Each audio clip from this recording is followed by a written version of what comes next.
Olá! Sabe, hoje a nossa jornada ela não vai para um lugar distante, não. A gente vai mergulhar para dentro, para o centro de nós mesmos. Vamos juntos explorar essa coisa fascinante que é a evolução da consciência. Entender um pouco melhor as camadas que moldam o jeito que a gente percebe o mundo. A ideia principal aqui é que a evolução da consciência humana, bem, ela não é uma linha reta, sabe, do mais simples para o mais complexo. É um movimento muito mais elegante, muito mais profundo que isso. Pensa assim, numa espiral que vai subindo. Cada volta nova não apaga a que veio antes. Pelo contrário, ela contém, ela integra a anterior numa visão maior, mais ampla, mais lúcida. É quase como ver uma mandala se desdobrando. Cada camada revela um novo jeito de habitar a realidade, sem jamais, jamais perder o centro. Então, a nossa viagem começa lá no início de tudo, no estado de consciência que a gente pode chamar de ponto de origem, sabe? O mundo da unidade primordial. Imagina só um estado onde não existe eu e o mundo. A consciência, ela simplesmente está em tudo.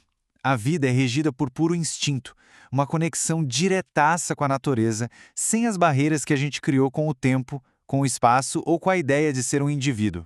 E olha, essas três palavras, elas capturam perfeitamente a essência desse estágio. Uno, porque era tudo uma coisa só. Instinto, que era a grande força motriz e sem fronteiras, uma percepção totalmente fluida da existência. A espiral gira e a consciência evolui um pouco mais. Aqui, o tempo já não é uma linha reta, mas sim um ciclo. As estações, as fases da lua. E o mais interessante é que os símbolos, os totens, os rituais, eles não eram só representações. Eles eram, de fato, participantes diretos na própria estrutura da realidade. Então o ponto crucial aqui é este. Ciclo, símbolos, moldam o real. A conexão entre as coisas não era vista pela causalidade que a gente conhece hoje. Era pela sincronicidade, pela magia. E então surge a palavra. Com ela, o mito.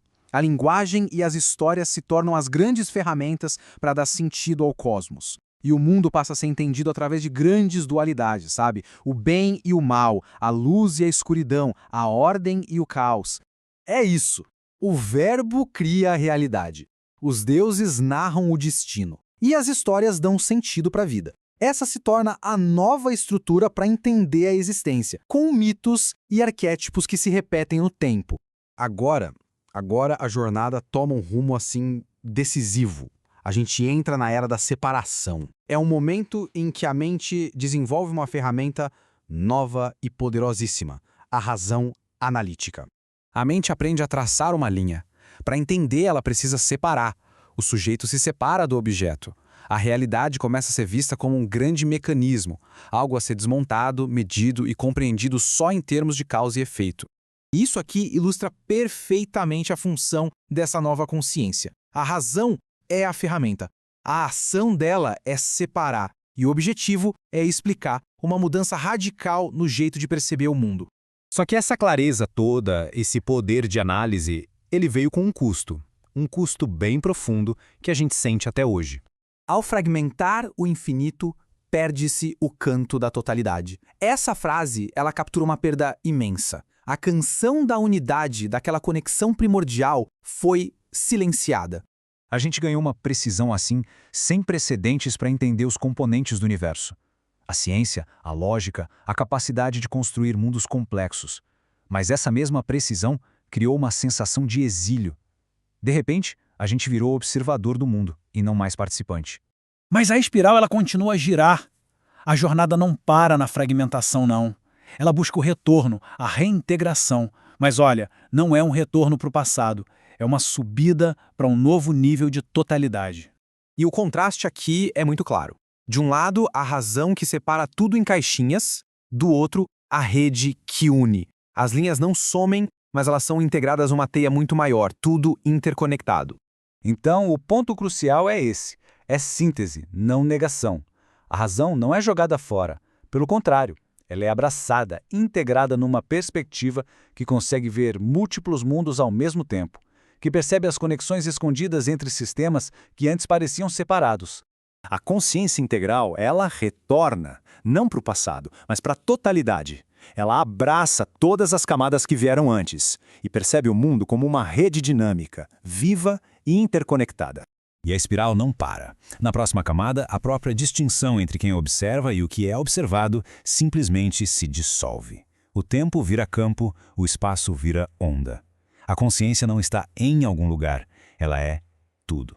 Aqui, as palavras-chave são presença pura, unidade fundamental e o sopro da vida, onde a informação e o ser são, na verdade, a mesma coisa. É uma percepção da realidade como um fluxo único de consciência. O que nos leva ao grande propósito dessa jornada toda. Não se trata de alcançar um destino final lá na frente, mas de algo muito mais imediato e muito mais poderoso. A grande revelação é esta: o objetivo não é escapar do mundo ou de qualquer um desses estágios. É habitar cada um deles com consciência, com plenitude. O salto evolutivo não é um evento futuro, é um ato de percepção. Agora. No fim das contas, a evolução da consciência não é uma meta distante. É uma capacidade que está aqui para ser despertada. É a mudança de visão que permite enxergar a teia no fragmento, a história no ciclo e a unidade em tudo. A jornada inteira já existe dentro da gente. E por isso, essa análise toda nos deixa com uma pergunta: como a gente escolhe ver o mundo e a nós mesmos a partir de agora?